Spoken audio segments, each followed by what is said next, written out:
Jesús habló por primera vez y dijo: y edificaré mi iglesia. Él usó la palabra eclesía. La eclesía era una palabra conocida en sus días de Jesús, no era nada nuevo. Eclesía no era una novedad de qué está hablando Jesús, pero la eclesía era la reunión de los ciudadanos de Atenas, de Grecia. Todo el que era ciudadano ateniense era parte de la eclesía. Y cuando la eclesía llamaba una reunión, era un gran privilegio ser parte de la eclesía. Todos estaban antes de que empiece la reunión. En la reunión de la eclesía había un anciano que era el que regulaba todas las cosas. Y este anciano tenía también otros ancianos juntamente con él, que le ayudaban en la reunión de la eclesía a explicar las reglas del reino. Entonces, la reunión de la eclesía era para entender las reglas del reino, y era un privilegio ser parte de la eclesía. Era un privilegio ser ciudadano y ser parte de la eclesía. Era el lugar donde se compartían los decretos del rey, cómo iba a ser el reino, cómo iba a funcionar, cómo iba a operar. Y todos dejaban a un lado sus maneras de pensar y adoptaban la manera de pensar de la eclesía. Y en la eclesía había un anciano que era el anciano mayor, que regulaba todas las cosas. Y había otros que eran los oradores. A veces el anciano mayor era el orador principal, a veces los otros ancianos eran los oradores principales. Y durante la predicación, primero adoraban a sus dioses, después tenían la predicación. Durante la predicación se oía las instrucciones del reino de Grecia, cómo iba a ser el reino. Y de ahí nacía toda la influencia griega.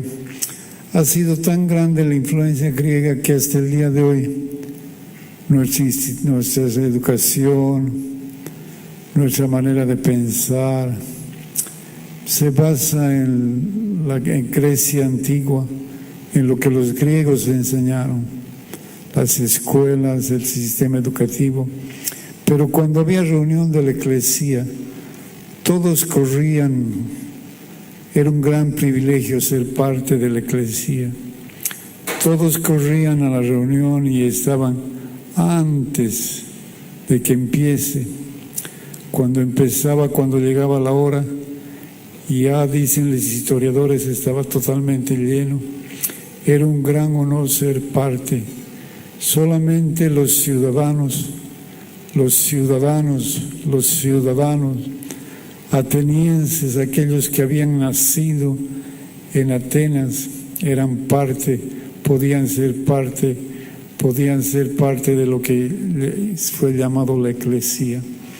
Y Cristo dijo: yo edificaré mi eclesía, y las puertas del infierno no prevalecerán contra ella. Cuando Cristo habló, Él no estaba hablando de algo nuevo, no estaba dando una nueva idea qué será esta eclesía, cómo funcionará esta eclesía, pero estaba hablando de algo que había sido ya instituido, algo que nos ha llegado hasta nuestros días. Hasta el día de hoy seguimos bajo la influencia del pensamiento greco, el pensamiento helenista, el pensamiento greco-romano, que tenía su centro en la eclesía. De la eclesía nacían los grandes hombres. Por ejemplo, el apóstol era un comandante de una flota, y a los apóstoles se les daba una flota de maestros, de médicos, de constructores, de ingenieros, se le daba también parte del ejército. Iban a los lugares donde Grecia había entrado y comenzaban ellos a edificar los caminos, a hacer las escuelas, a hacer los hospitales. Y su idea era, la idea de los apóstoles era que ellos eran los enviados para transmitir el pensamiento de la eclesía. La eclesía tenía su pensamiento y a veces eran los maestros que explicaban, a veces eran los apóstoles que explicaban, pero el apóstol tenía como llamado el ser jefe de una embarcación que iba a ir a los lugares que habían sido conquistados por Grecia. Así la eclesía se iba multiplicando, el pensamiento griego se iba multiplicando, y fue ese pensamiento que hasta el día de hoy tenemos influencia de ese pensamiento. Para ellos, para los padres de Grecia, no importaba la moral, no les importaba cuán morales eran los padres de los filósofos principales como Aristóteles y todos ellos. Tenían sus discípulos, entonces ya puedes imaginarte cómo era depravada Grecia. Las mujeres andaban prácticamente desnudas. Hay un decreto en Grecia que dice que las mujeres no deben ponerse velo porque los velos que se ponen les tientan mucho a los hombres, y había muchos problemas morales en Grecia. Pero el pensamiento griego fue divulgándose por todo el Oriente, y cuando llegó Jesús dice de Aristóteles, de todos los que vinieron antes de mí, ladrones y salteadores son. No, yo no soy como ellos, yo soy el buen pastor. Entonces, pero él tomó la figura de la eclesía. Él dijo: yo edificaré mi eclesía. Hoy día es una vergüenza ver los bancos vacíos, la gente llegando tarde, como si Dios no nos hubiera llamado. Yo quiero honrar a los hermanos que han llegado primero, que han llegado temprano. Deberíamos estar aquí media hora antes, por lo menos. Deberíamos estar aquí antes, orando, esperando con expectativa qué es lo que vamos a escuchar de parte del Señor. Los que tocan la música no deberían subir a la plataforma si llegan tarde. Esa es una falta de respeto al Dios que servimos. Los que llegan tarde no deberían subir a la plataforma, tomar el micrófono y enseñar al pueblo. Deberíamos ser un ejemplo. Deberíamos correr a la reunión de la eclesía. La reunión de la eclesía es algo muy serio. Es el Señor Dios que nos va a hablar. Es Dios que nos va a enseñar sus caminos. Es Dios quien nos llama para estar. Yo no vengo aquí porque soy el pastor. Yo no vengo aquí porque soy responsable por esta casa delante del Señor. Yo vengo aquí porque Dios me convoca, y el venir acá es un privilegio, una honra. Es una vergüenza que los hermanos lleguen tarde, que a la invitación del Dios de los cielos llegues tarde. Es un menosprecio para Él, pero en fin, así somos, así es nuestra cultura.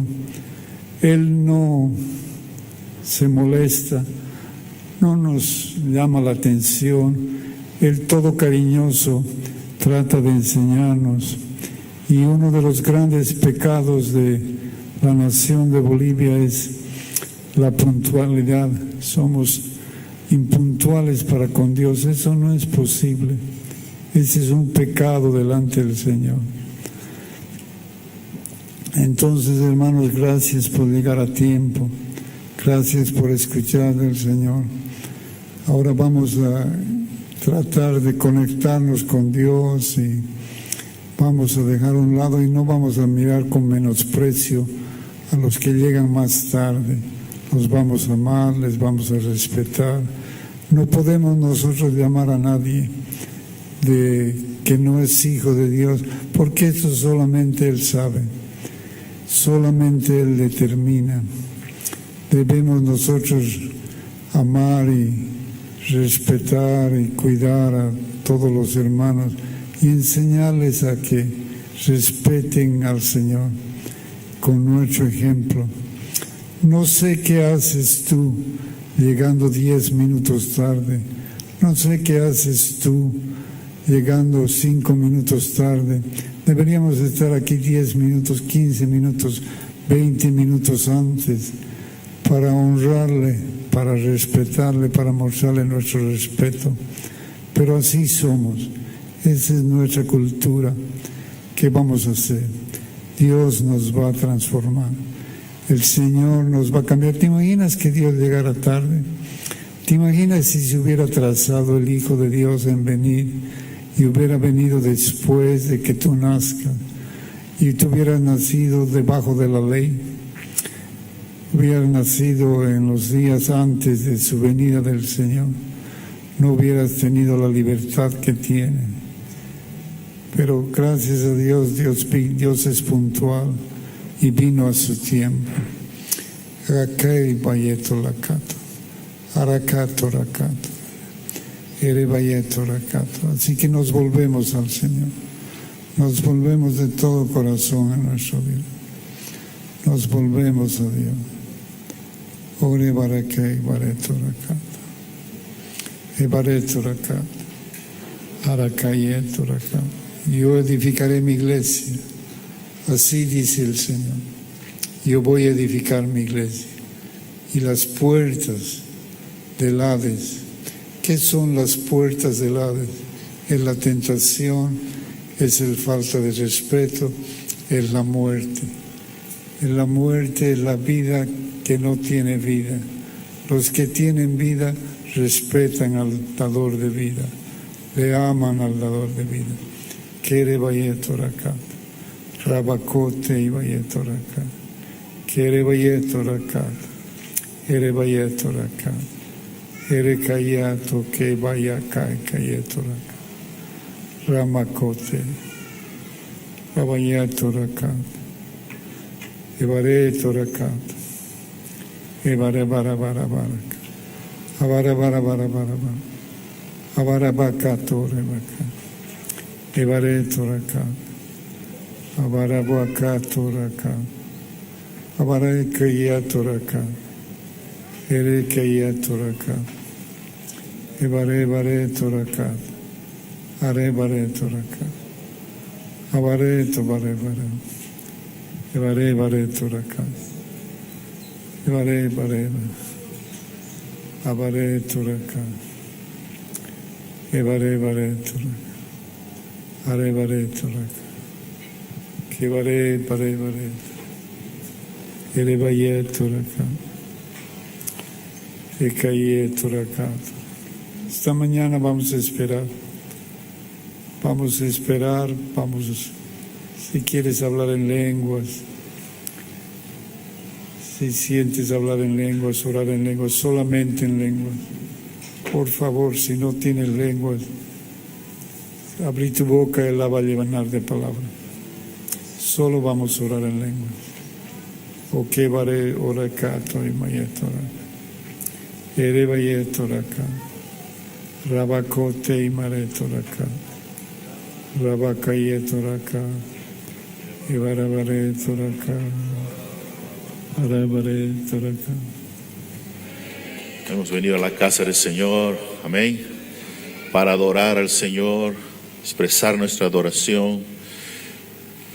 Los que somos papás, Sabemos lo que se hace hoy, lo que se festeja hoy. Y es motivo de fiesta, ¿no? Alegría, algarabía en las casas de los padres, principalmente los padres que tienen muchos hijos, muchos nietos y bisnietos. Yo me imagino que ahorita en la casa de mi papá está todo un bullicio, pues él tiene 17 nietos y 9 bisnietos, bueno, 10 que va a llegar uno más.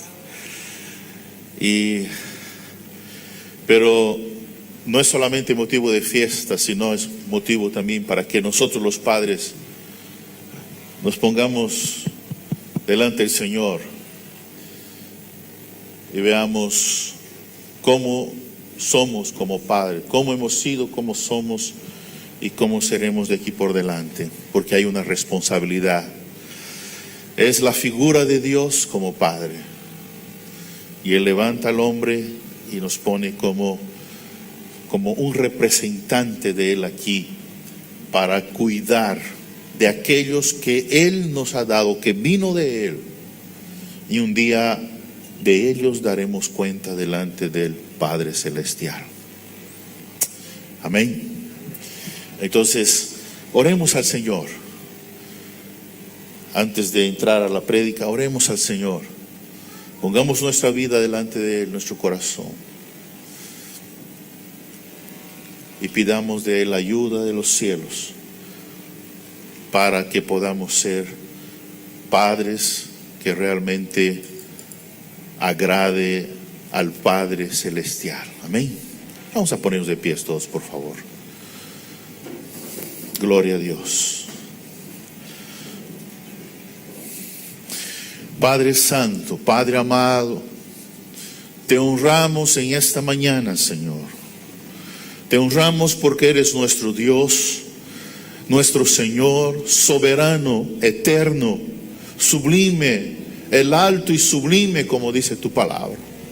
El todopoderoso, creador de cielos y tierra.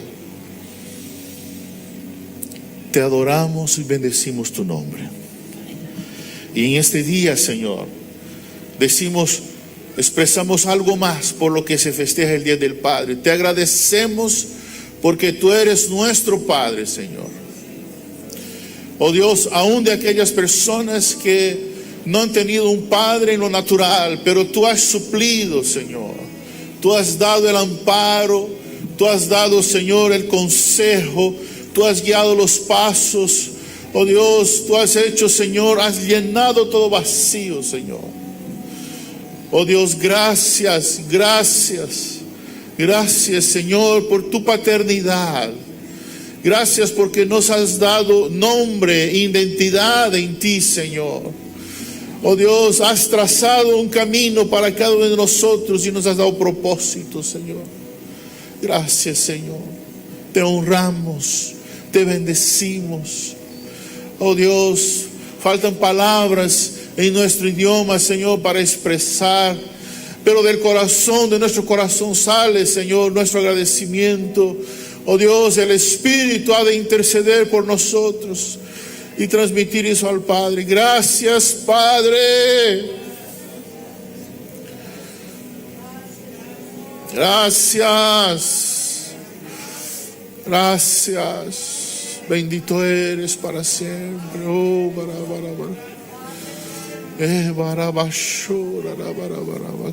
Santo Dios, te adoramos, Señor. Abba Padre, Abba Padre, Abba Padre, Abba Padre, Abba Padre, Abba Padre. Santo Dios, te adoramos, Señor. Gracias, Señor. Gracias porque podemos venir a tu casa. Gracias, Señor, porque nos das salud, nos das fuerza. Podemos caminar, podemos venir, podemos reunirnos. Gracias, Señor, que podemos, Señor, tener comunión unos con otros. Aquí están nuestros hermanos. Oh, gracias por la familia que nos has dado, nuestros hermanos. Oh Dios, los padres y madres aquí en la tierra, gracias Señor, te agradecemos por ellos, que nos han aconsejado, nos han enseñado a amarte, Señor. Oh Dios, gracias Señor. Bendito eres para siempre, gracias Señor.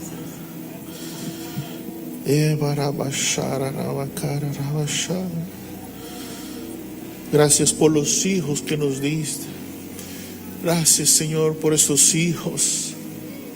Enséñanos Señor a aconsejarlos, a darles lo mejor, a pararnos en tu palabra, en tus principios Señor, y aconsejar a nuestros hijos en base a tu consejo.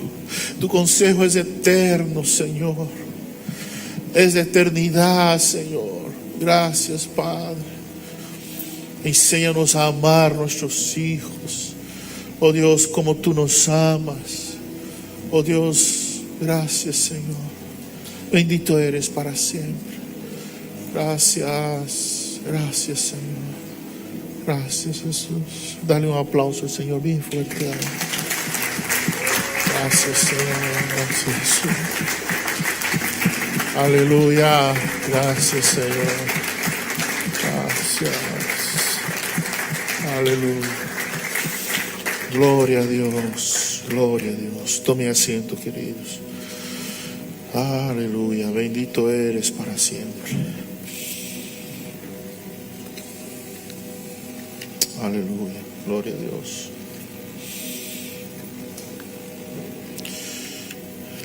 Hemos recibido tremenda palabra en los días, Año Nuevo, el día de retiro, estos días que el Señor ha estado ministrando a su casa, y la palabra de Año Nuevo dice que el Señor en este año, en el año 2023, iría a restaurar todas las grietas en la casa, y en Segunda Reyes 12 habla de esto, del rey Joás que se inquieta.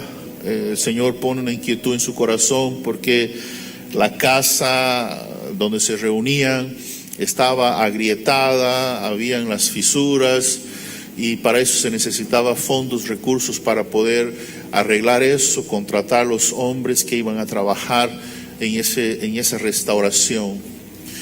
Y se logra hacer esto en Segunda Reyes 22:5 habla de esto. Podemos ir al texto bíblico para poner la base de lo que vamos a hablar en esta mañana.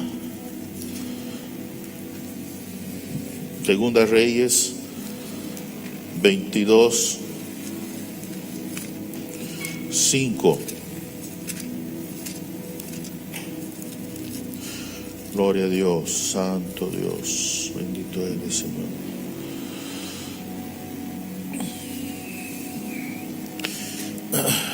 Versículo 4. Ve al sumo sacerdote Hilcías y dile que recoja el dinero que han traído de la casa de Jehová, que han recogido del pueblo los guardianes de la puerta, y que lo pongan en manos de los que hacen la obra, que tienen a su cargo el arreglo de la casa de Jehová, y que lo entreguen a los que hacen la obra de la casa de Jehová para reparar las grietas de la casa. Era un templo en lo natural, una construcción, y el templo que había construido Salomón, cuántos años después. No se olviden que ese templo fue saqueado, ya no era tal cual en los tiempos de Salomón, pero se restauró las grietas. 200 años después, Dios levanta a Josías, y Josías nuevamente tiene que hacer el trabajo de restauración, porque todo lo que es en lo natural tiende a envejecerse, a dañarse, a fisurarse. Pero en el año 23 del reinado de Josías hay la restauración, y la palabra fue oportuna, la palabra de Año Nuevo, que este año 2023 Dios va a restaurar toda fisura, toda grieta que hay en medio de su pueblo. Amén. Es un proceso, es un proceso. No crean que es estallando los dedos, haciendo... No, Dios lo va a hacer, pero es un proceso. Dios tiene que trabajar en esas vidas. En toda la historia de Israel, nosotros vemos desde el principio, vemos que Israel como nación, como congregación, también tenía las fisuras en medio del pueblo.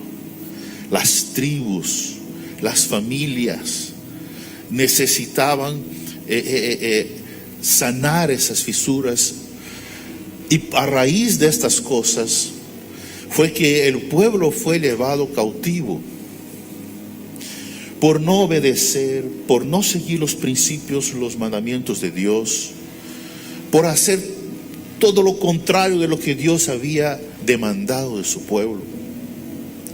No se respetaba más, no se guardaba el día de reposo o el año sabático, cuando la tierra tenía que descansar.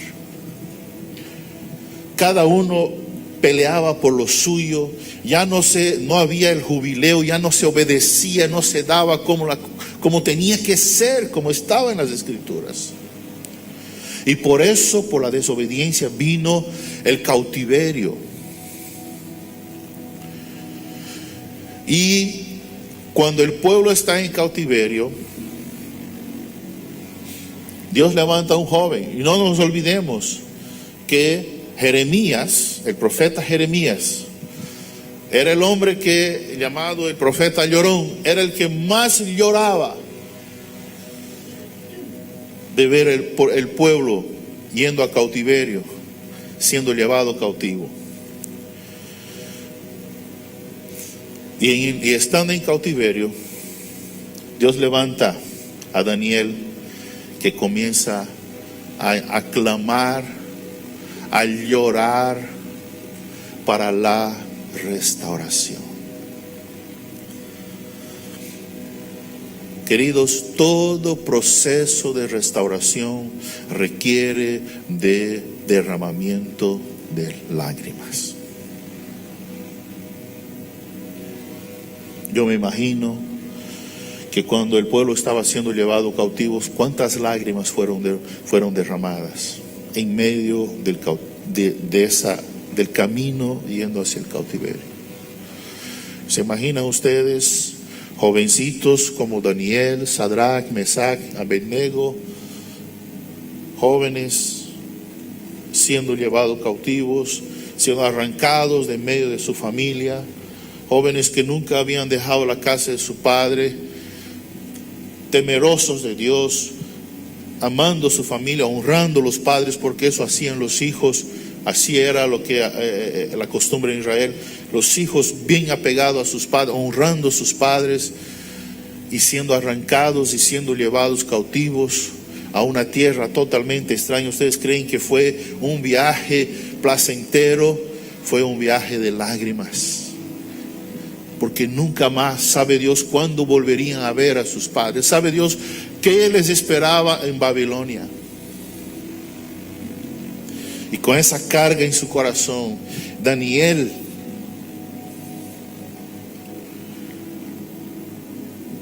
capítulo 9 llora por la restauración de la nación de Israel. Llora por el pueblo que está en el cautiverio. Coincidentemente, Esdras capítulo 9, Esdras llora por la restauración. Nehemías capítulo 9 también llora por la restauración. En Esdras capítulo 9, vamos a Esdras.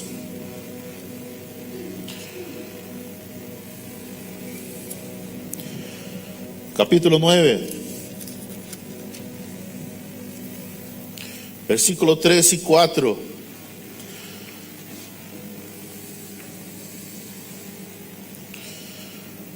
Mira todo lo que causa las grietas en medio del pueblo y cuando el pueblo es llevado a cautiverio.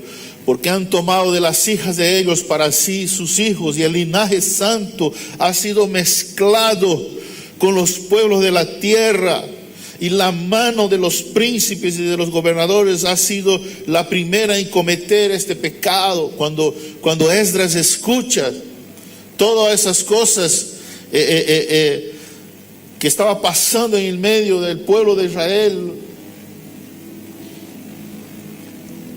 que las hijas del pueblo, de la nación, eran robadas, eran mezcladas, y se profanó.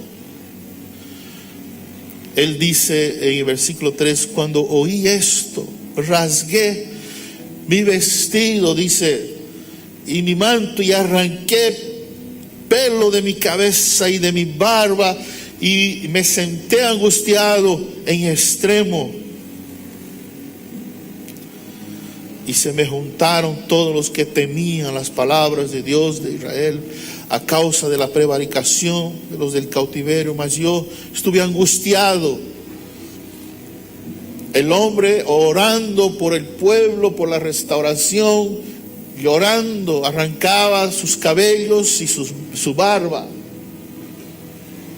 Eso no es algo sencillo, placentero, es algo doloroso y terrible. Esdras 10:1.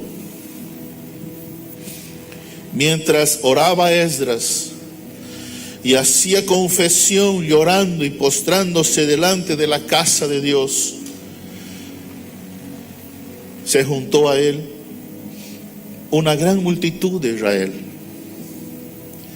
Dios conmovió el corazón del pueblo.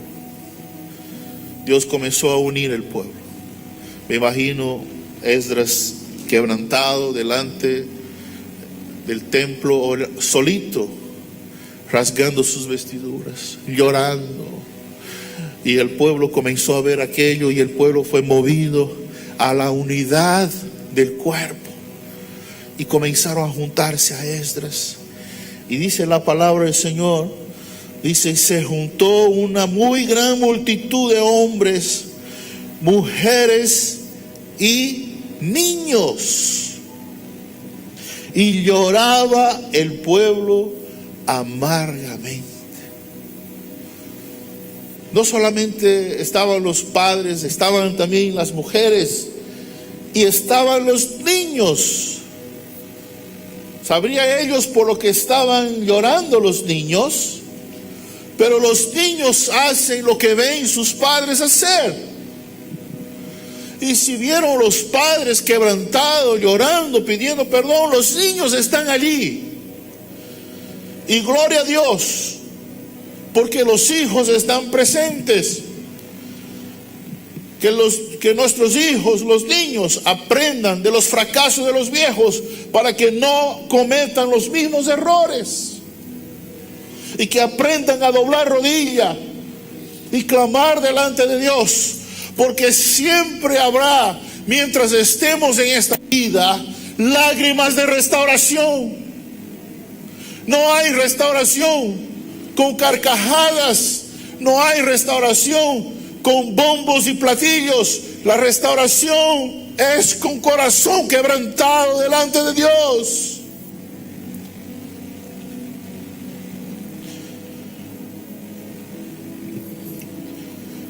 Daniel oraba solo. 3 veces al día abría su ventana hacia Israel. Deseaba, oraba por esa restauración. Pagó un precio muy alto. Pero nunca claudicó de su propósito. Lo hizo hasta lo último de sus días. Pero después, cuando ya entra Esdras y Nehemías, ya no están solos, sino que Dios junta al pueblo, junta a las familias. Ya es toda una nación ahora, un remanente que está clamando. Y eso es lo lindo, porque Dios, eso movió el corazón de Dios. Y finalmente se logra el objetivo.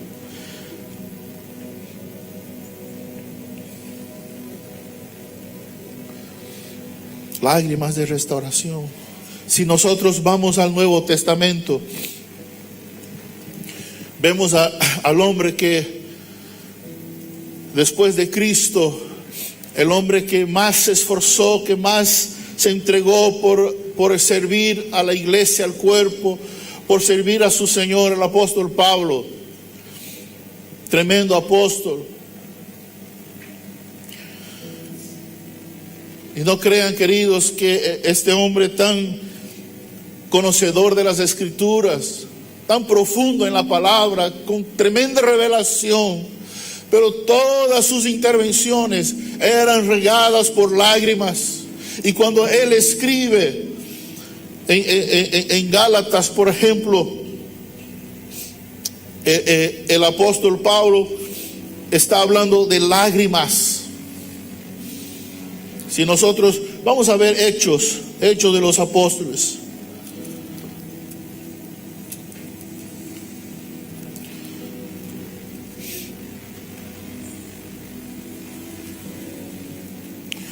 Hechos 20.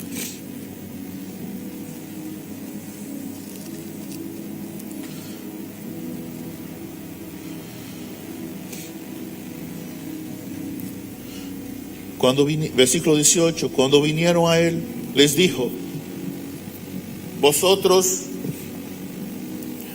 sabéis cómo me he comportado entre vosotros todo el tiempo, desde el principio, desde el primer día en que entré en Asia, sirviendo al Señor con toda humildad y con muchas lágrimas. El servicio del apóstol Pablo era regado con lágrimas y pruebas que me han venido por las acechanzas de los judíos. Versículo 31 del mismo capítulo. Por tanto, velad, acordándoos que por 3 años, de día y de noche, no he cesado de amonestar con lágrimas a cada uno. Ese era el ministerio de Pablo, amonestando e enseñando, pero derramando lágrimas para que la obra del Señor lleve a cabo en cada uno.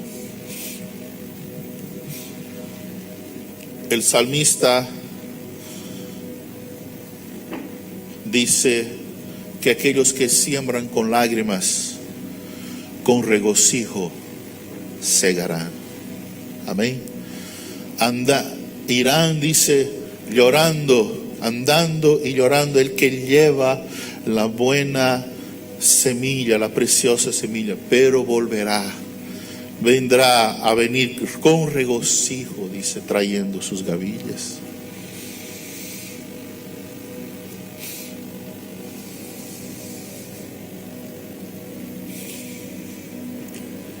Hechos 20, versículo 28. Mira lo que le dolía al apóstol Pablo. Por tanto, mirad por vosotros y por todo el rebaño en que el Espíritu Santo os ha puesto por obispo para apacentar la iglesia del Señor, la cual él ganó por su propia sangre. Porque yo sé que después de mi partida entrarán en medio de vosotros lobos rapaces que no perdonarán al rebaño. Entrarán, los de afuera entrarán, pero son lobos. Versículo 30. Y de vosotros mismos se levantarán hombres que hablen cosas perversas para arrastrar tras sí a los discípulos. Primero, Pablo habla de que van a entrar al rebaño. Segundo, Pablo dice que ya de dentro del rebaño se van a levantar. Y leyendo el texto decía, ¿cómo puede ser? ¿Cómo se van a levantar de dentro del rebaño? Personas que quieren destruir el propio rebaño. Siempre pensamos de los de afuera que quieren entrar y dañar. Pero ¿cómo puede haber personas que ya están y se levanten para causar daño?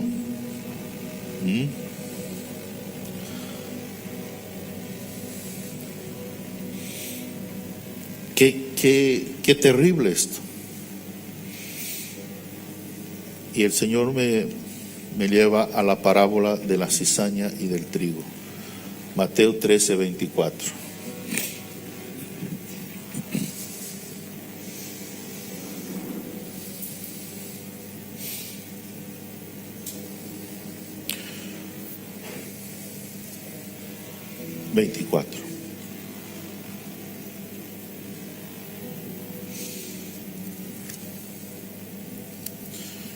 Este es un capítulo que habla de varias parábolas. Y Mateo está explicando, o sea, escribe lo que dice Jesús. Y en todas esas parábolas, en el capítulo 13, por ejemplo, la parábola del sembrador, la parábola del trigo y la cizaña, la parábola de la levadura, ¿no? Hay aquí el tesoro escondido, la perla de gran precio, en fin, varias parábolas. Todas esas parábolas son parábolas que están hablando del reino. Es del reino de los cielos aquí en la tierra. Habla del reino de los cielos aquí en la tierra. Y generalmente él comienza diciendo: el reino de los cielos es semejante a un hombre. ¿No ves? El reino de los cielos es semejante. ¿Y por qué varias parábolas? Porque cada parábola está hablando del mismo reino, pero cada parábola habla de un aspecto del reino. Cada que él menciona nos está mostrando un lado, el otro aspecto del reino. Y entre ellas se complementan porque están hablando del mismo reino. ¿Me entienden? ¿No ven? Y llega aquí el Señor entonces y habla de la parábola del trigo y la cizaña. Y dice así, versículo 24, Mateo 13, 24. Les refirió otra parábola diciendo: el reino de los cielos es semejante a un hombre que sembró buena semilla en su campo. Pero mientras dormían los hombres, vino su enemigo y sembró cizaña entre el trigo y se fue. El Señor Jesucristo explica después esta parábola. Pero bien interesante esto, miren. Vinieron entonces, versículo 26, y cuando salió la hierba y dio fruto, entonces apareció también la cizaña. Vinieron entonces los siervos del padre de familia y le dijeron: Señor, ¿no sembraste buena semilla en tu campo? ¿De dónde pues tienes cizaña? Él les dijo: el enemigo ha hecho esto. Y los siervos le dijeron: ¿quieres pues que vayamos y la arranquemos? Él les dijo: no sea que al arrancar la cizaña, arranquéis también con ella el trigo. Dejad crecer juntamente lo uno y lo otro hasta la siega, y al tiempo de la siega yo diré a los segadores: recoged primero la cizaña y atadla en manojos para quemarla, pero recoged el trigo en mi granero. Cuando el Señor Jesucristo habló esta parábola, Él estaba afuera, Él estaba junto al mar, afuera. En el versículo 1 del capítulo 13 dice: y salió Jesús de la casa y estaba junto al mar, ahí afuera, y la gente se le acercó y él entonces comenzó a enseñar. Dijo esta parábola. ¿Cuántos habrán entendido? No sé, una cosa sé, los discípulos no entendieron. Eran los que más podían haber entendido, fueron los que menos entendieron de esta parábola. ¿Por qué? Versículo 36. Entonces, despedida la gente, bye bye, chao chao, entró Jesús en la casa. Ahora es otro asunto. Ya no está afuera. Y ahora, ¿quién entra en la casa? ¿Quiénes son los que entran en la casa? Tienes que conocer al dueño de casa, tienes que ser familiar, tiene que haber alguna intimidad para que estés dentro de la casa, ¿sí o no? Vamos ahí. Acercándose a él, sus discípulos le dijeron: explícanos la parábola de la cizaña del campo. Estando dentro de la casa, se acercaron a él para poder entender la palabra, para poder tener intimidad. Tiene que haber acercamiento, tiene que haber una casa, tiene que haber una familia, tiene que haber comunión. ¿Me están entendiendo, queridos? Cuando salimos afuera, oramos los milagros, las señales para que el mundo vea y crea. Pero cuando estamos adentro, hay revelación. Amén. Las escrituras son abiertas.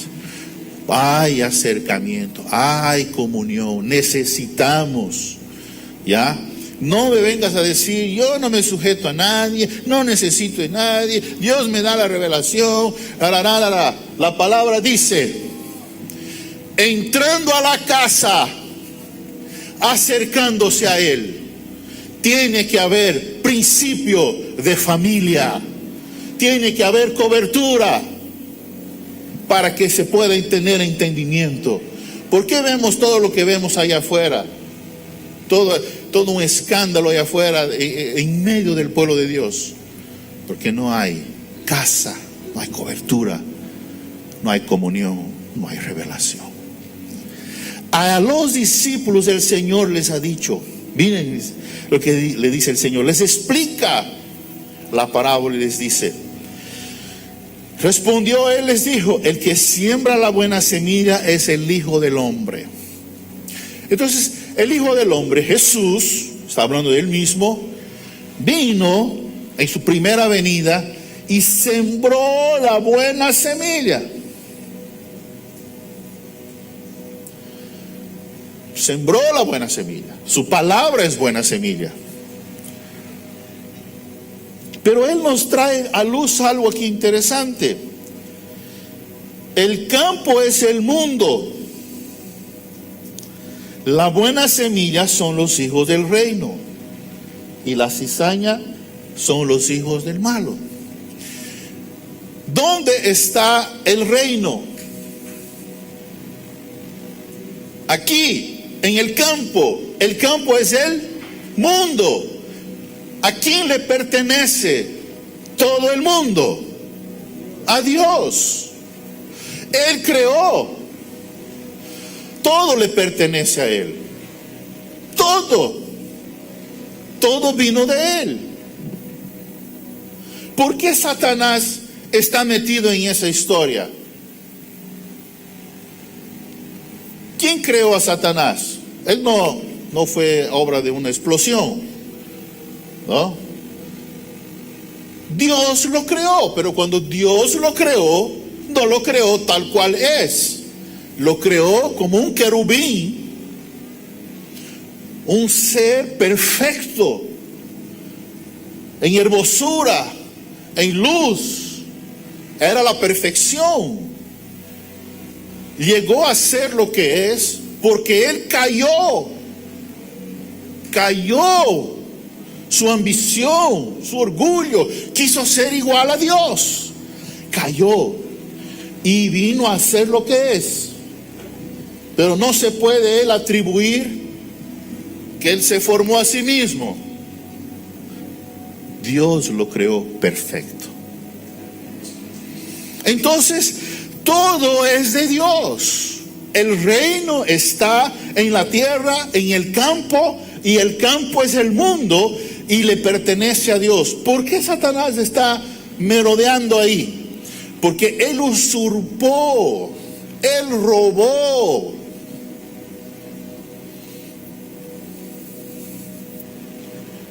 Y por eso viene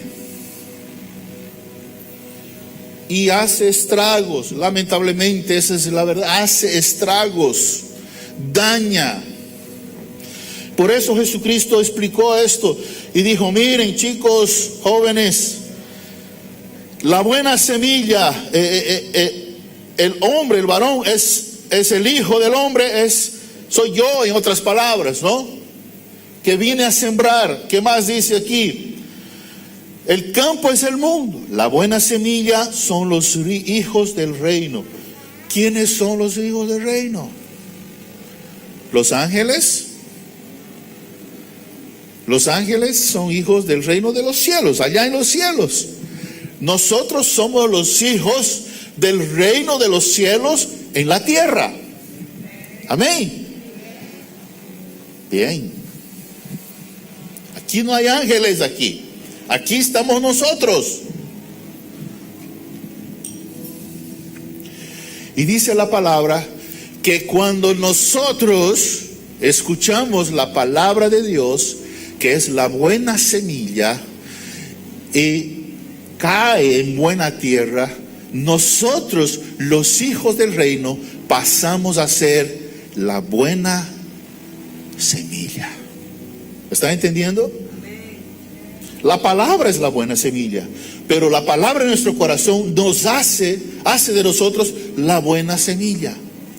Y consecuentemente, como semilla, tenemos que caer por tierra, morir para poder dar fruto. Ahí es un problemita, porque ¿quién quiere morir? ¿Quién quiere morir? Morir para nosotros mismos, morir para el yo. Comienza por ahí la cosa, ¿no? Morir para el yo, nuestros deseos, nuestros placeres, nadie quiere rendirse. Y es una lucha constante, continua, ¿no ve? Dentro de nosotros mismos. Pero dice la palabra que mientras dormían, aquí no está hablando de ángeles, mientras los hombres dormían, somos nosotros. Vino el enemigo y sembró cizaña. Mientras nosotros dormitamos, viene el enemigo, ¡chum!, y hace alguito. Y después nos llevamos la sorpresa, ¿no ve? Dice la palabra, mira lo que dice aquí en San Mateo 13, 25. Pero mientras dormían los hombres, está hablando de hombre en lo natural, vino su enemigo, el enemigo del Hijo del Hombre, y sembró cizaña entre el trigo. Sembró cizaña entre el trigo y se fue. ¿Por qué no se quedó?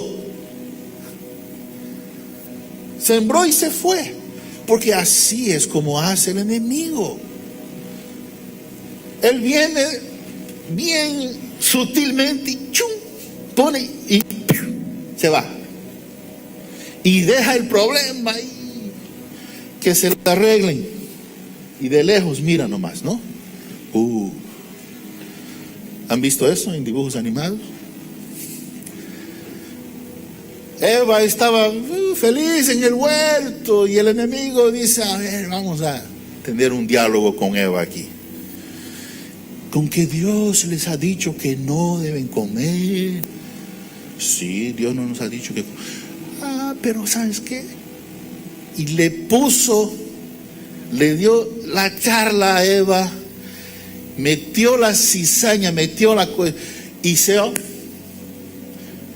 y dejó al hombre con todo el embrollo de la caída, el encuentro con Dios y después el juicio que Dios ha dado sobre toda la humanidad a través de Adán y Eva. El jovencito José sirviendo a Potifar allá en su casa, manteniendo todo en orden. La mujer de Potifar le echa ojo. Como el muchacho no quería acostarse con ella, hace todo un drama, grita, ¡ay, me quiso violar! Y qué sé yo. Y sale, y el pobre José ahí, como decir, ¿qué he hecho yo? No he hecho nada. Pero ya tuvo que ir a la cárcel, fue todo el problema. Y él, así es el enemigo, viene, ¡chum!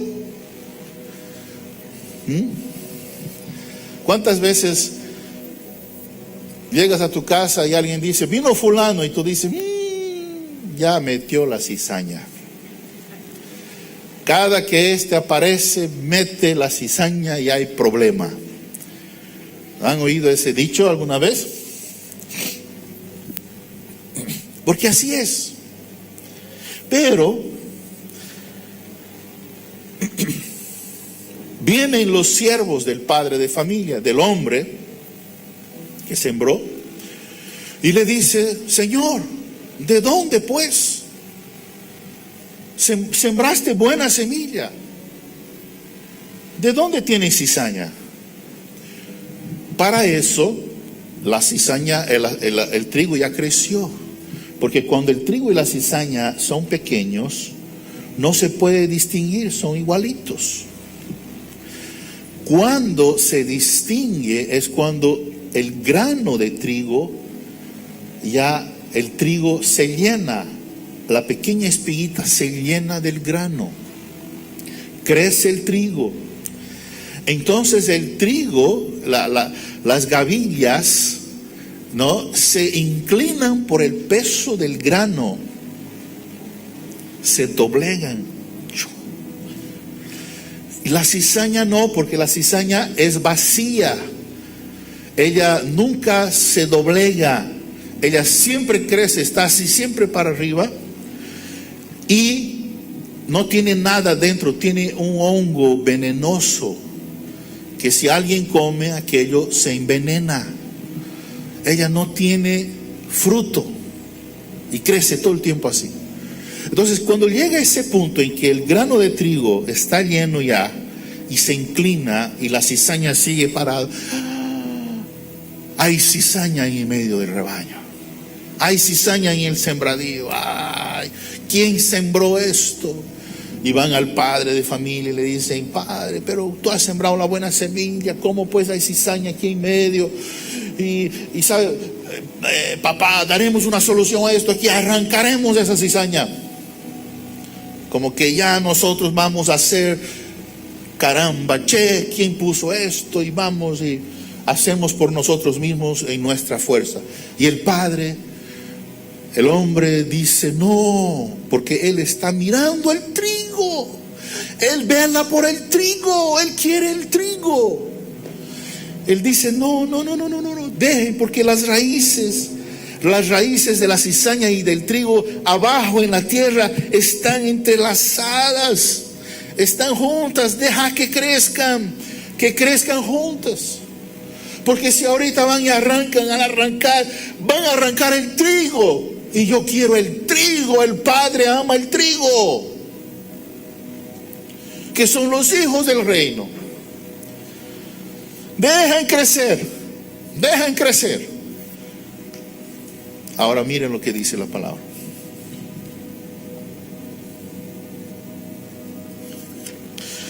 Versículo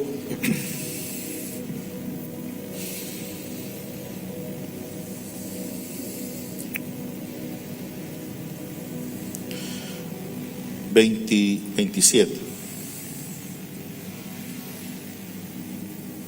Versículo 28. Dijo, un enemigo ha hecho esto. Y los siervos dijeron, ¿quieres pues que vayamos y la arranquemos? 29.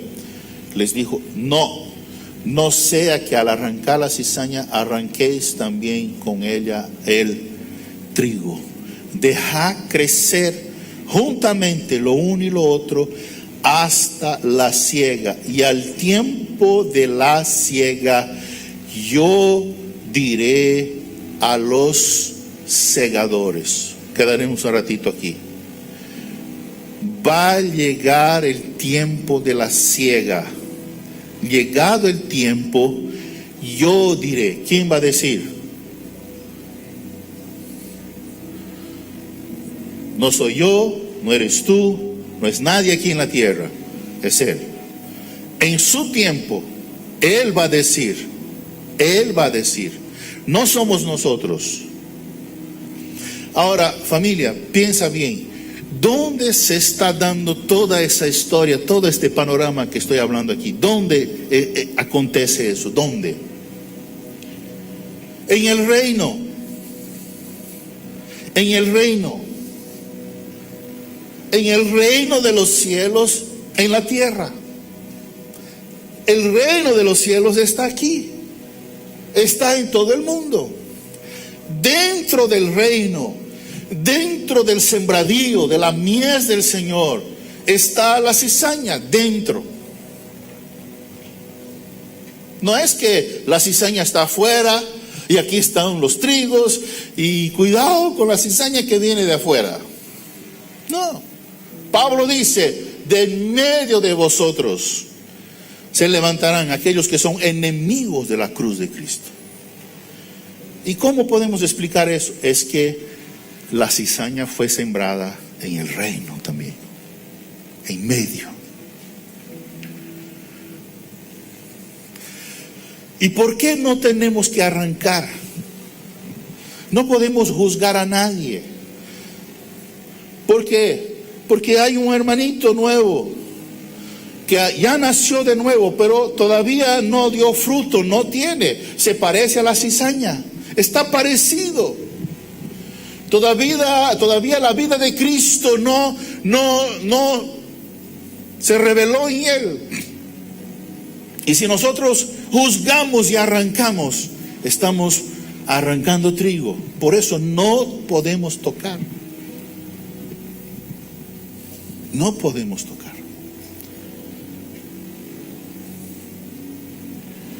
Y mientras estemos en esta vida, estamos ahí en medio de cizañas y siendo atacados por el enemigo, porque el enemigo viene así muy sorpresivamente que a querer a cizañarnos.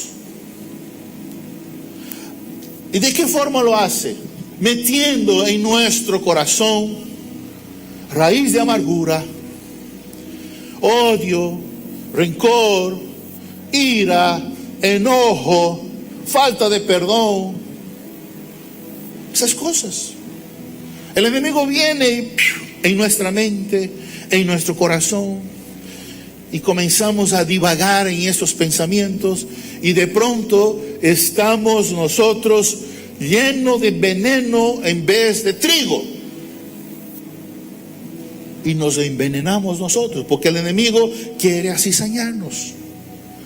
Por eso tenemos que estar velando constantemente. Llegar el tiempo, en el versículo 30, dice, deja crecer juntamente lo uno y lo otro hasta la siega.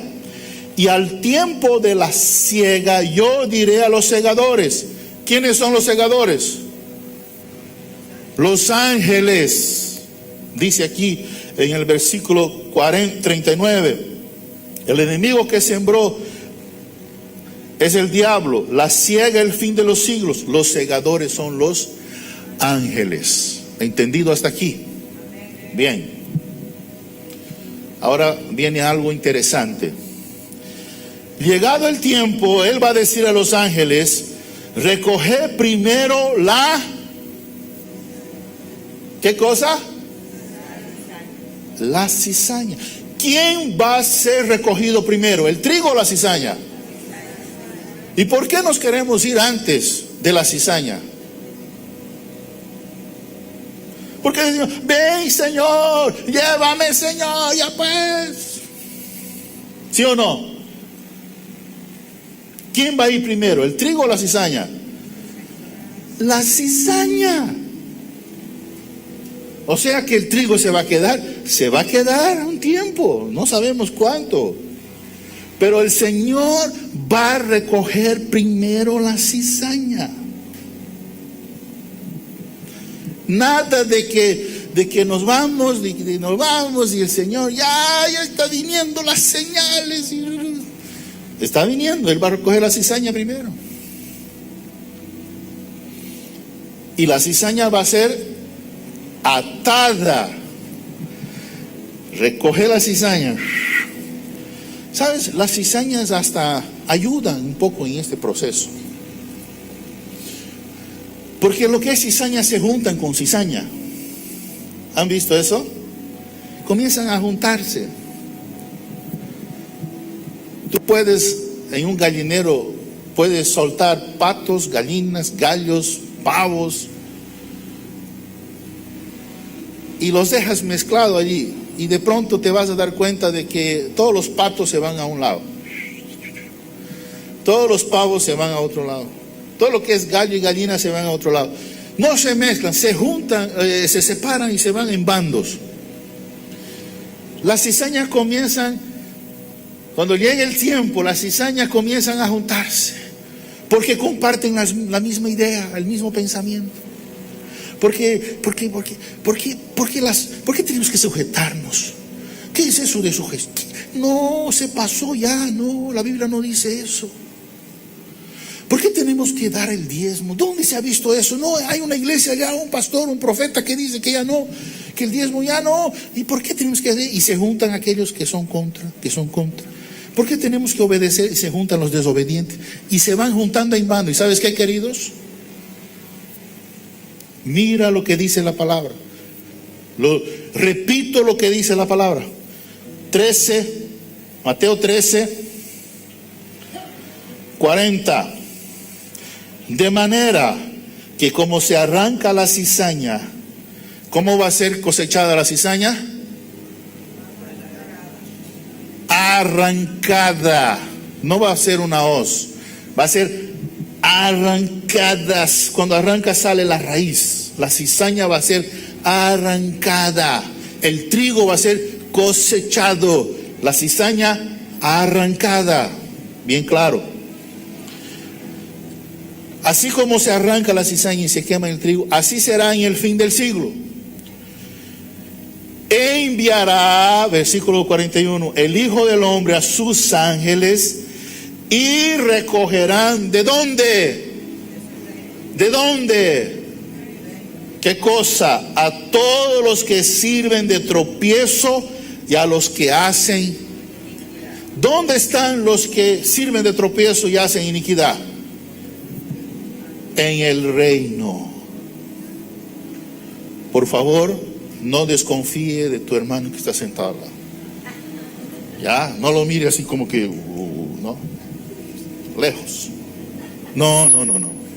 No juzgue, no podemos ser. Pero eso es, ¿por qué la palabra está bien clara aquí? Es para que nosotros miremos para nosotros mismos, querido. Estamos entrando en un tiempo de restauración. Y el Señor necesita de restauradores. El Señor, ¿de dónde va a sacarlo? De en medio de su pueblo va a levantar a aquellos que van a trabajar para que las grietas sean, es obra del Espíritu a través de la iglesia.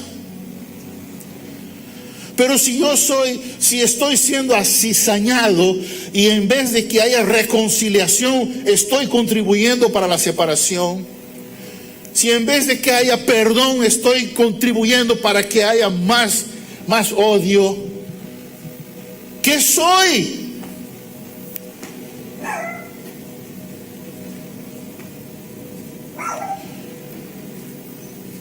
Qué interesante.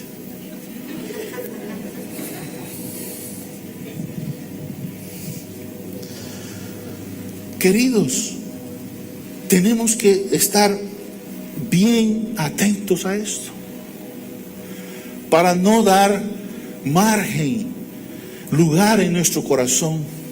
Y si nosotros vemos que en nosotros hay estas cosas, raíz de amargura, que el enemigo ha sembrado, por favor, arrepentámonos. Señor, límpiame, límpiame.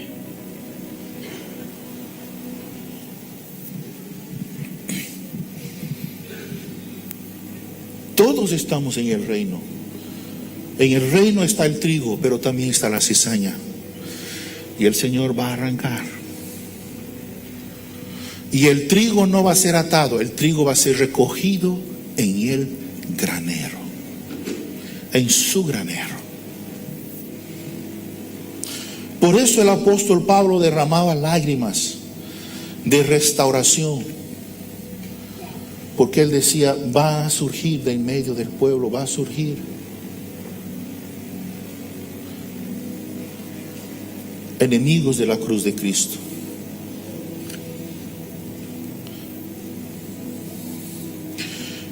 Pablo dice en Gálatas 4:7.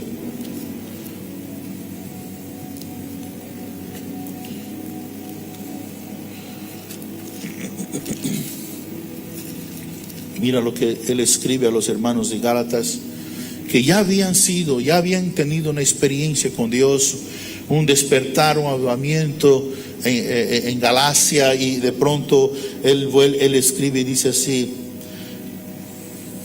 en Gálatas 4:17, dice, tienen celos por vosotros, pero no para bien, sino que quieren apartaros de nosotros, para que vosotros tengáis celos por ellos.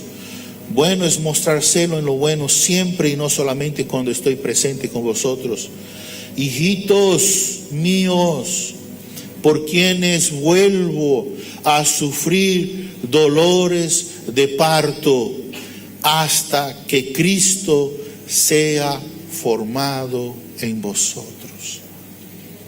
Cuando él dice vuelvo a sufrir, quiere decir que nuevamente, o sea, él ya había tenido un tiempo de dar a luz en aquel lugar y ahora volvía a tener dolores de parto por vosotros. ¿Por qué volvía a tener dolores de parto? Porque había mucha carnalidad. La carne estaba muy viva. Había mucha cosa de la cizaña. Y Pablo dice, hasta que Cristo sea formado. Ese es el proceso en que estamos. Hasta que Cristo sea formado en nosotros. Amén. ¿Quiénes son los enemigos de la cruz de Cristo? No son los mundanos. No son aquellos que están allá de capitán, que no creen, no. Los enemigos de la cruz son los peores, son aquellos que están dentro. Y esto es terrible, duele decir esto. ¿Cuántas veces escucho de personas que causan división, disensión, causan tensiones en medio? Ay, Señor, qué doloroso, qué triste, qué duro. Porque hay mucha carnalidad. El hombre quiere salir, la cizaña quiere mostrarse tan parada, tan orgullosa. Por eso hay corazones duros, mucho ego.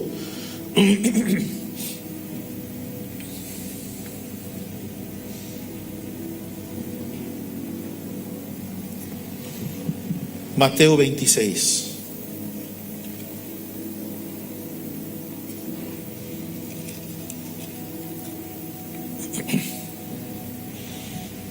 Versículo 75.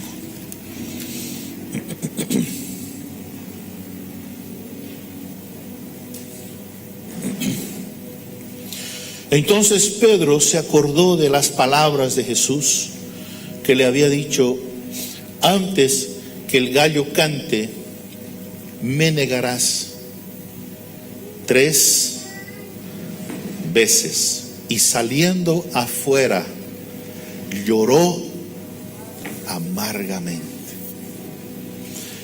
¿Sabes por qué Pedro lloró amargamente? Porque minutos antes de que pasara esto, llegara este pasaje aquí,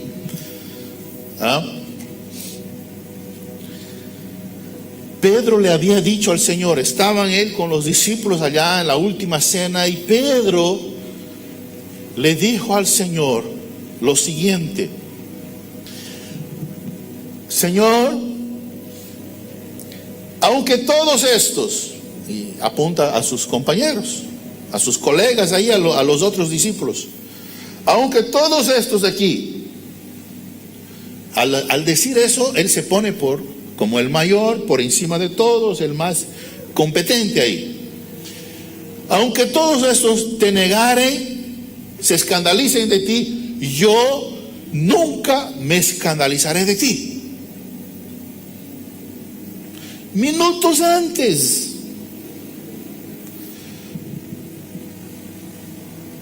¿Se imaginan eso? Llega el momento de la prueba, Pedro es confrontado con esas palabras. Pedro niega al Señor.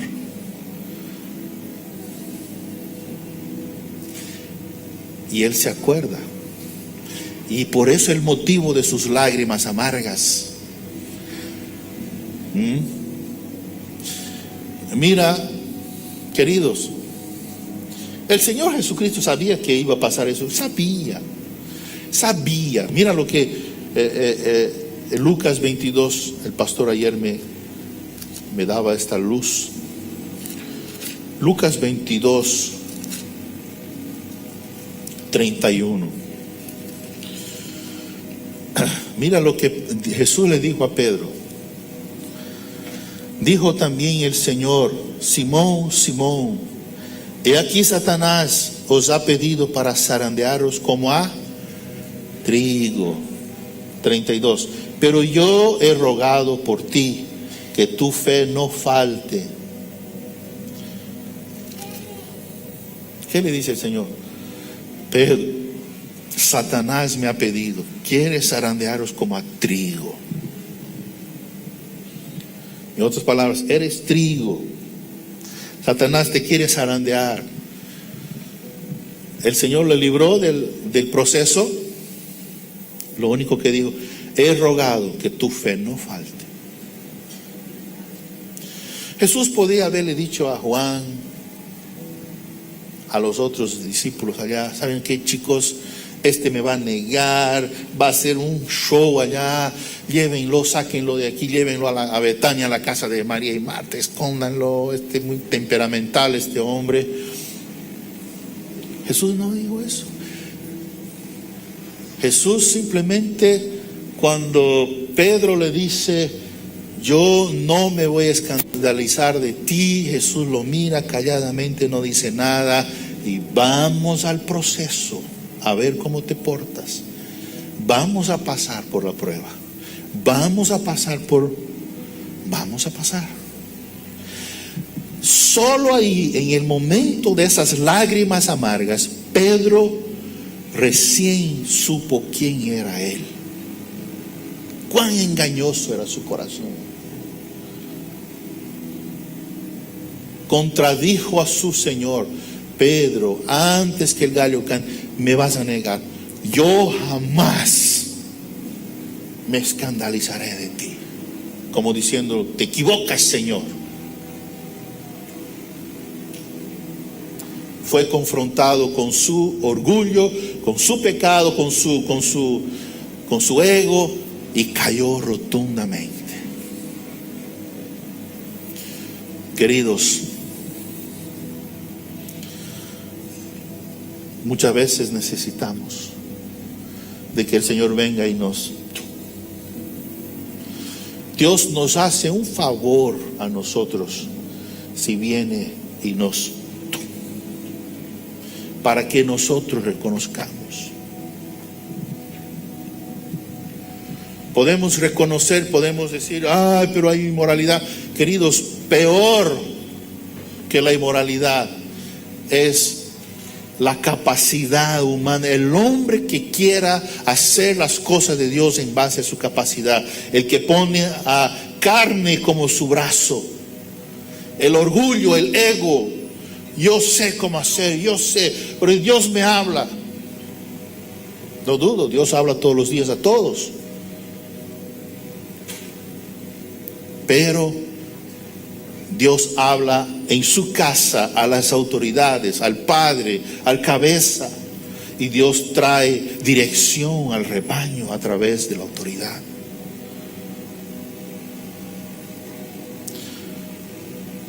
Tiene que haber un quebranto. Y Pedro, cuando llora amargamente,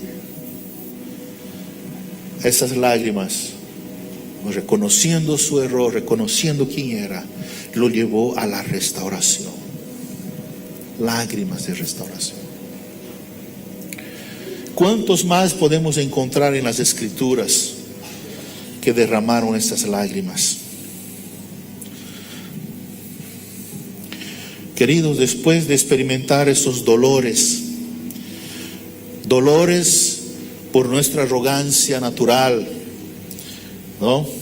Dolores por querer ser autosuficiente,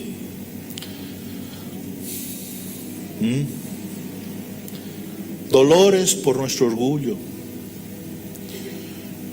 Cuando yo estaba muy joven en el ministerio, recién egresado del seminario, yo creía que podía hacer las cosas por mí, sin necesidad de una cobertura espiritual, sin necesidad de estar sujeto a nadie. De hecho, contradecía a las autoridades porque muchas cosas que yo veía en medio del sistema, veía que estaban en contra a lo que decía la palabra y me chocaba de frente. Pero nunca creía en una cobertura, en estar sujeto a nadie. Yo decía, Dios me habla a mí, no necesito nadie más en la tierra, sé cómo hacer, me enseñaron cómo abrir una iglesia, me enseñaron cómo comenzar una obra, no tengo miedo, aquí vamos. En medio de todas esas buenas intenciones, había orgullo, había ego, había el deseo de mostrar algo a los demás de la denominación, como diciendo, miren, yo soy capaz de hacer, sé trabajar y síganme los buenos, como decía, ¿no? Y vino Dios.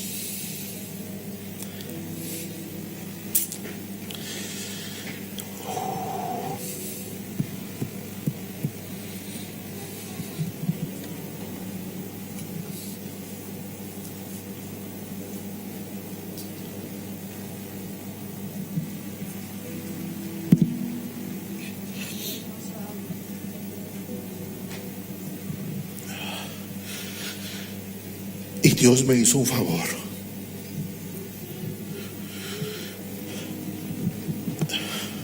Me confrontó.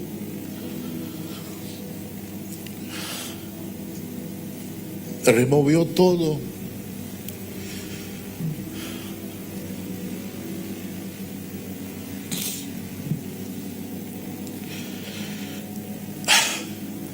Pero en su amor, en su misericordia, me trajo para dentro de la casa y me acercó a Él y me acercó a un Padre.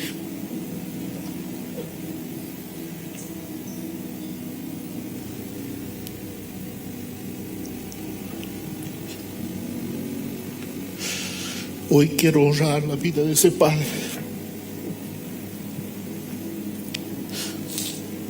Dios me dio un Padre espiritual que comenzó a tratar mi vida.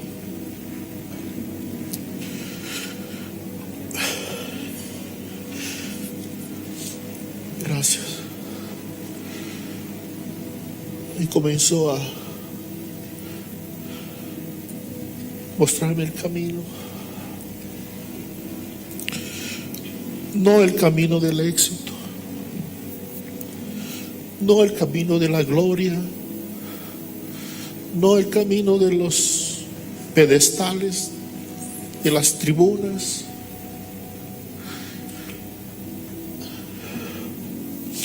Me mostró el camino del quebrantamiento, está a los pies, de buscarlo de Él, solo lo de Él. Y todo ese proceso fui confrontado,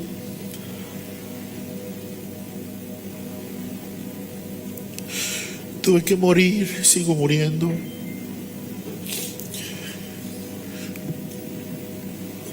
Y recién ahí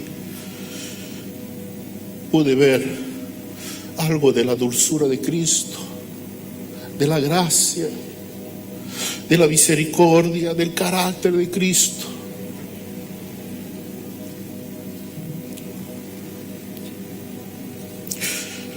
Bendito sea su nombre para siempre. Apocalipsis 21.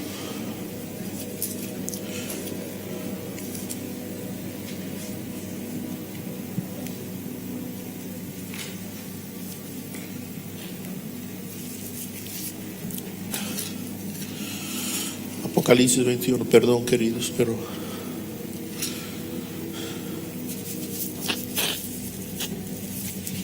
solo Dios sabe el proceso que llevamos cada uno. Y si hoy lloro, no es de tristeza, no es de dolor. Lloro de alegría por la misericordia de Dios.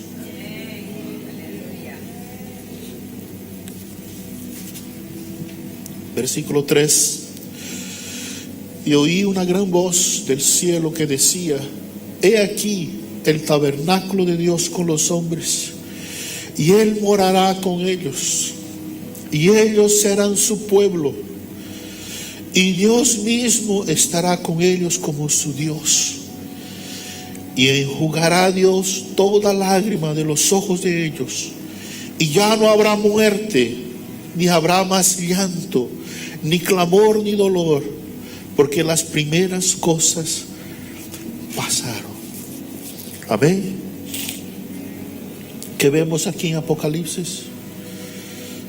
Nosotros vemos, después de eso, si seguimos leyendo, vemos la descripción de la gloriosa ciudad, de la esposa, dice como la desposada, la esposa del Cordero que desciende.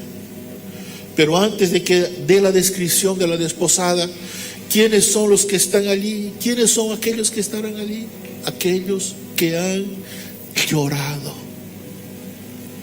aquellos que derramaron lágrimas para que sus vidas sean restauradas, para ver la unidad del cuerpo, para ver que se termine el cautiverio, para ver que las vidas vengan, los que oigan su voz, los que son de su rebaño oigan su voz y vengan. Aquellos que lloran, que interceden, que claman, ellos serán consolados. Dice que el Señor mismo va a enjugar de sus ojos toda lágrima, todo dolor, ya no habrá más llanto.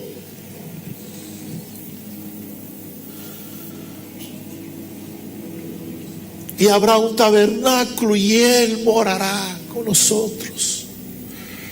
Amén, queridos. Entonces, todas esas lágrimas que fueron derramadas por Jeremías, por Daniel, por Esdras, por Nehemías, por el pecado del pueblo en aquel entonces, ellos no estuvieron solos. Muchos se acercaron para orar, llorar con ellos. Y el Señor oyó la oración. Cuando Pablo sirvió al Señor, sirvió con lágrimas.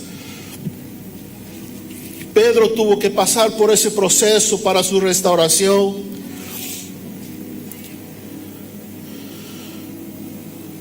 Y no va a ser diferente con nosotros. El Señor ha de levantar una generación como la generación de Juan.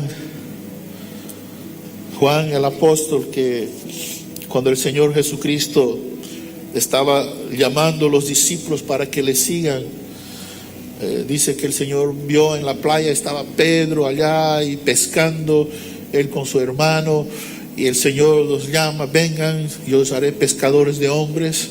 Y siguió el Señor andando, y más allá estaba Juan y su padre. Dice que estaban cosiendo, remendando las redes. No estaban pescando, estaban remendando las redes. Y Jesús dijo: necesito de los pescadores, pero necesito de estos que remiendan las redes. Y llamó a Juan. ¿Por qué creen ustedes que Juan fue el último de los apóstoles a morir? Vivió muchos años. ¿Por qué fue? Porque Juan remendaba las redes del Señor, de la mies del Señor, las redes. Amén. Y Juan las dejó bien cosiditas, bien remendaditas. Dios nos llama para eso. No seamos cizaña, seamos trigo. No seamos aventureros, no seamos obreros en la mies del Señor. Remendamos las redes. Si la red está rota, se está rompiendo aquí, una relación se está rompiendo, corre y une, no separes, no rompas, no contribuyas para que el estrago sea peor.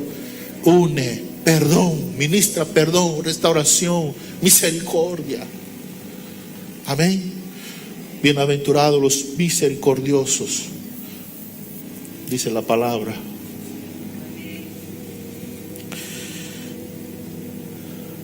Paro aquí. Padre, gracias. Gracias por tu palabra. Gracias, Señor. Oh Dios, ten misericordia. Señor, que podamos decir como Pablo: Señor, sufro en mi carne las aflicciones de Cristo, hasta que Cristo sea formado. Hasta que Cristo sea formado. Oh Dios, ayúdanos, oh Señor. Ayúdanos.